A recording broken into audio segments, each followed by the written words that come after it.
Halo guys, ketemu lagi di episode terbaru di mana kita sudah memasuki di album keempat, yaitu single ketiga yang berjudul Menemukanmu.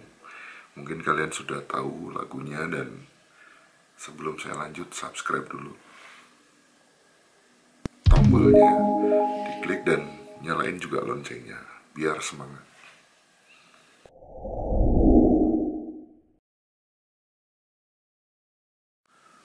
Yes, single ketiga Menemukanmu ini rilis di dalam album keempat, yaitu Dunia yang Indah, direkam tahun 2010 di Yogyakarta di Lahan Eros dan dirilis tahun 2011 oleh MI2 Music Production. Dan waktu itu video klipnya dibikin di Yogyakarta, yaitu di hutan lindung miliknya UGM yang bernama Wanagama.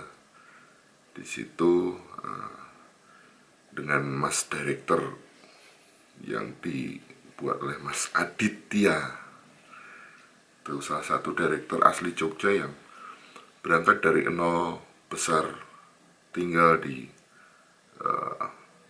satu atap dengan kami. Mas Adit waktu itu menggambarkan dari lirik lagunya sehingga mendapatkan storyline atau visualisasinya yang dia transfer menjadi sebuah adegan atau alur cerita yang sangat asik. Menurutku sangat mewakili dari lirik tersebut. Dan saya lupa namanya talentnya siapa, Mbak siapa, dia blasteran yang kebetulan tinggal di Indonesia. Dan scene lain di video ini ada penggambaran di sebuah pinggir pantai, ya, di pinggir pantai, yaitu tepatnya di Pantai Indrayanti waktu itu. Jadi dalam sehari ada 2 set syuting. Yang band perform itu syuting di Wanagama, di Wonosari, di Yogyakarta. Yang satunya set talent di pinggir laut di Indrayanti. Nah, saat itu kita setting di antara pepohonan rindang di Wanagama. Alatnya kita setting di situ, dan sesimpel itu kita perform di situ untuk kebutuhan videonya.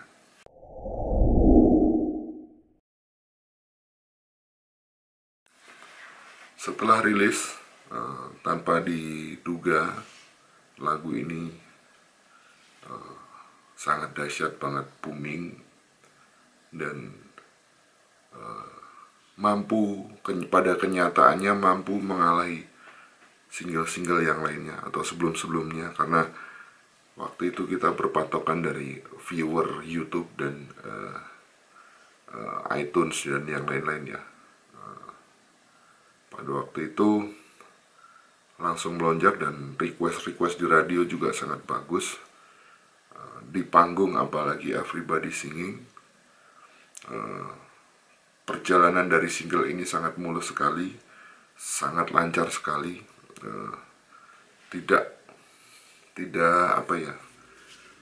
Tidak ada hambatan apapun, karena pihak label atau tim promosi yang mempromosikan itu benar-benar sangat dilancarkan, dan semuanya berjalan dengan schedule yang pas, dengan target yang pas, dengan hasil yang pas juga.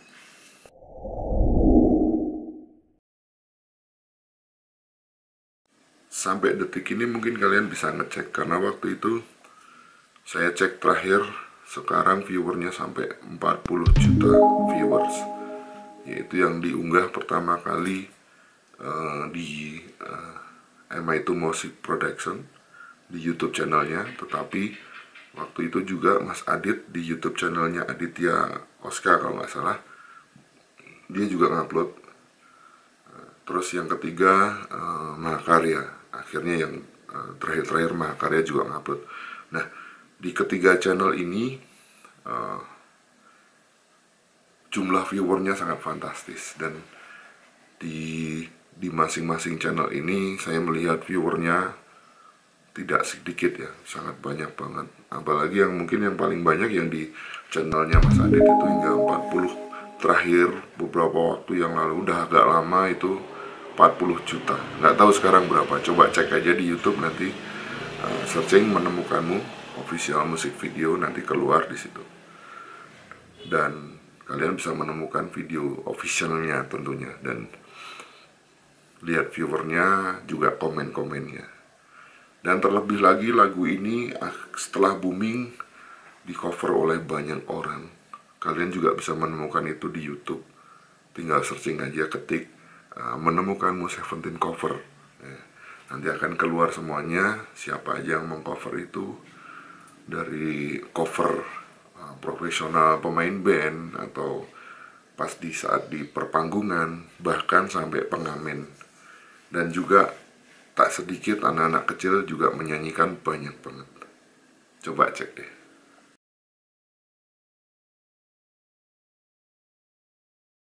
Nah, behind the story-nya adalah, cerita di balik lagu ini adalah, waktu itu saya menemukan atau mendapatkan inspirasi ini ketika saat saya liburan.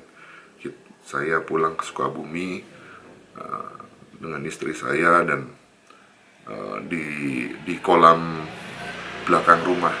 Jadi di Sukabumi, di rumah mertua ada sebuah kolam ikan.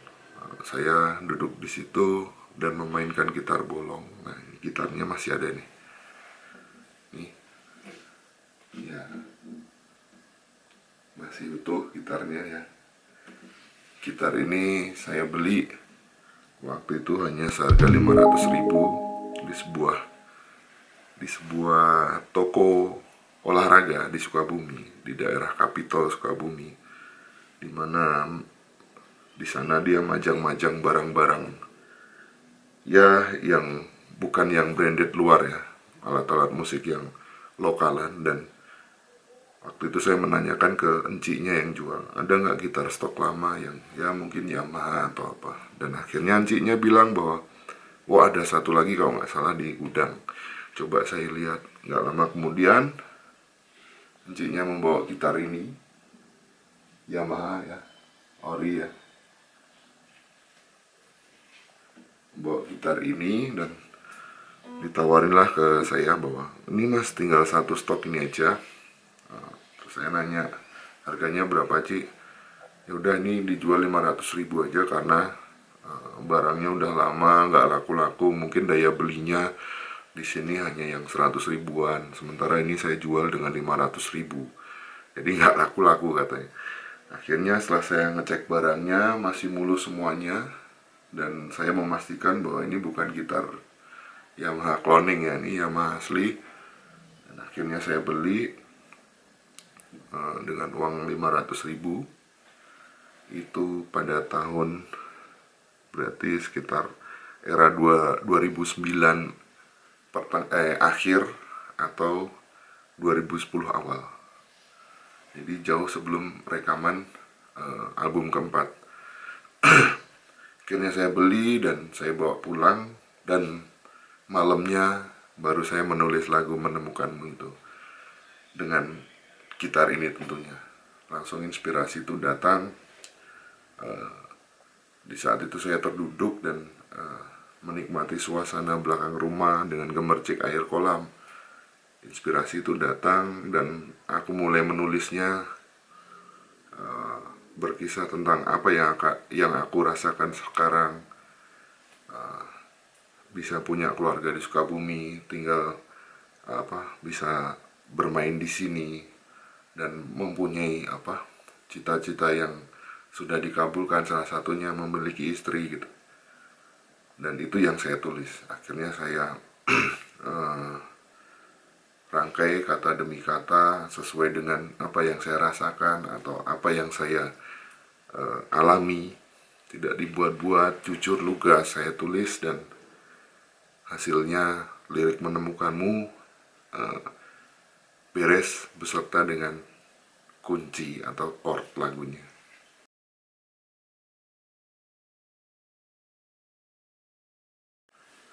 Setelah beres, Saya kembali memainkannya sekali dengan saya rekam di handphone, hanya dengan voice di handphone ya, voice note di handphone, dan di kemudian hari saya presentasikan ke label dan teman-teman Seventeen yang saat itulah meeting untuk pengumpulan materi untuk album keempat.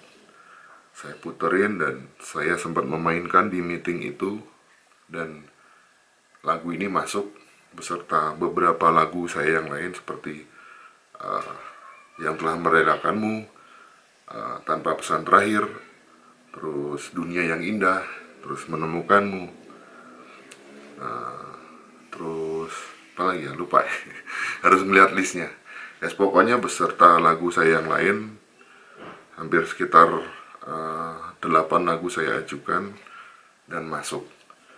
Nah, disitulah sisa dari lagu yang tidak masuk karena sudah penuh listnya, sisanya kita tabung untuk di album kelima.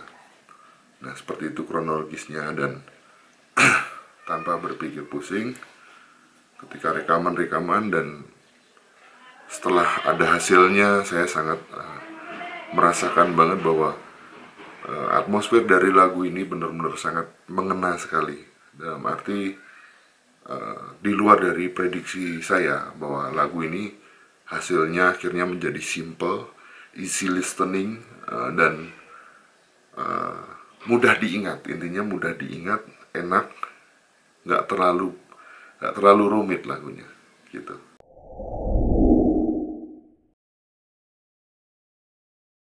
Dari feeling itulah, setelah single pertama waktu itu dipilih, Jaga Selalu Hatimu, dan single kedua Hal Terindah dipilih untuk single kedua, dan yang ketiga Menemukanmu ini dipilih oleh hasil voting dari label, dari kita sendiri, dan beberapa polling dari MD Radio yang waktu itu kita kumpulkan untuk memilih single.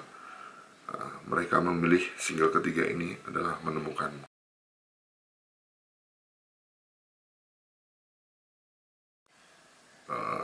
Dan tanpa saya dan kita semua sadari bahwa lagu ini memiliki nafas yang sangat panjang, walaupun waktu itu berjalannya promosi album itu sangat lancar, tetapi nafas dari lagu ini sangat panjang. Jadi itu sangat mendompleng banget segala sesuatu yang membuat kita bisa eksis dan terus eksis. Karena selain kita manggung di TV membawakannya, kita showcase di radio atau interview di radio, lagu ini dipakai beberapa sinetron dari masa ke masa, sampai di tahun 2019 kemarin juga masih ada yang pakai, dan di tahun 2020 ini belum. Kemungkinan ada yang pakai, semoga. Dan akhirnya saya menyimpulkan bahwa lagu ini benar-benar dahsyat, yang bisa menjadi penopang, yang sampai detik-detik kejadian ataupun setelahnya lagu itu masih berkibar atau masih melalang buana di televisi swasta dan di radio-radio masih diputar hingga detik ini. Bahkan di YouTube covernya tambah banyak, pun di Instagram banyak yang nge-tag saya ketika mereka manggung, entah menjadi band wedding, mereka membawakan lagu ini, mereka nge-tag saya, mohon izin mas, mohon izin om, mohon izin kak, banyak banget itu. Ya, walaupun tidak semuanya berimpact atau ada untungnya buat saya, tetapi setidaknya saya senang lagu saya dibawain, dan lagu ini benar-benar mendarah daging di pendengarnya.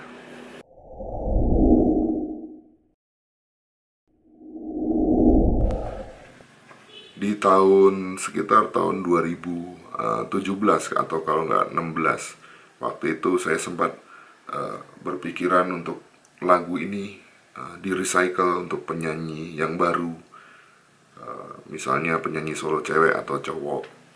Dan waktu itu masuknya solo cewek yang saya dibantu sama temen saya, Mas Heldi. Waktu itu sempat hampir deal untuk dibawakan oleh Aureli, itu ceweknya Mas Elo. Itu Mbak Aurel sempat mau, dan tapi karena komunikasi kita sangat susah ya, karena mungkin jarak dan waktu itu Mas LD-nya juga sangat sibuk, jadi yang menghubungkan itu intensitasnya kurang sering. Jadi pertemuan saya dengan Mbak Aurel akhirnya gagal, mundur, dan sampai detik ini belum kesampaian. Nah, sampai detik ini pun lagu ini belum ada yang recycle. Kalau cover banyak, tapi kalau recycle belum banyak yang secara legal, secara benar jalurnya meminta izin ke saya untuk di recycle atau dinyanyikan menjadi sebuah single, itu belum.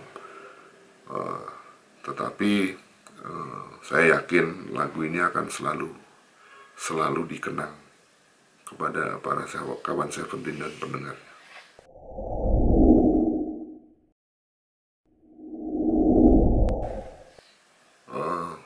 Jika kita berbicara nilai ekonomis dari lagu ini, bayangin saja viewernya sudah puluhan M atau puluhan juta, ataupun banyaknya yang cover dan juga banyaknya yang memutar lagu ini. Ada yang izin, ada yang nggak izin, ada yang cover yang izin dan juga nggak izin. Jika saya menilai ekonomisnya ini, berarti lagu ini benar-benar sangat besar impactnya. Dan saya sempat berpikiran bahwa gimana ya kalau lagu ini aku jual, ada yang mau beli nggak gitu. Di titik terendah saya waktu itu sempat kepikiran banget untuk menjual putus lagu ini, tapi feelingku mengatakan jangan. Walaupun keadaan waktu itu terdesak, saya berpikiran bahwa aku yakin lagu ini akan sangat laku. Orang di luar sana akan berani membelinya dengan sepadan atas apa yang saya lakukan. Hati kecil tetap bilang jangan. Karena saya masih percaya kekuatan lagu itu adalah abadi. Sampai nanti pun saya misalnya sudah tidak ada, lagu itu akan turun royaltinya ke anak-anak saya dan juga keluarga saya. Dan itu yang aku pegang prinsipnya sampai sekarang. Tetapi walaupun bagaimanapun, saya tetap mengusahakan buat siapa aja yang akan merecycle dan berminat, bisa sebenarnya, atas persetujuan tentunya ya, yang legal dengan prosedur yang benar, kita bisa duduk dan berbicara.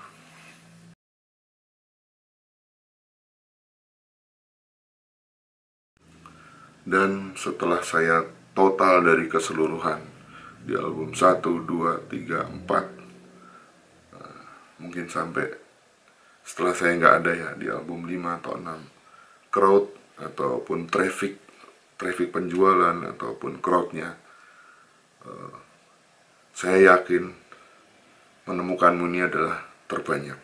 Walaupun sampai detik ini royalti di album 1, 2, sorry ya, di album 2, 3, 4 itu memang belum sampai. Aku yakin ini bukan hal yang kecil, karena melihat dari traffic, melihat dari jumlah viewer, ada hak yang sangat besar yang masih belum sampai ke saya. Dan aku sih tidak berharap banyak. Jika memang label ataupun siapapun yang mempunyai hak masternya dan mereka harus membayar kewajiban itu ke saya hanya bisa semoga beliau sadar bahwa penciptanya juga butuh hidup, butuh hasil dari jeripayahnya selama ini. Bersabar, mungkin seseorang ada titik batas kesabarannya, tetapi apa daya untuk saya hanya bisa menunggu sampai semuanya itu kelar atau kewajiban mereka membayar royalti ke saya ditunaikan. Ya ibarat kata kalau ada saya membaca meme-meme di sosial media bahwa lagu sudah kemana-mana tapi penciptanya gini-gini aja. Thanks for watching. Jangan lupa subscribe, like, comment, and share. Mention ke labelnya biar cepat bayar royalti.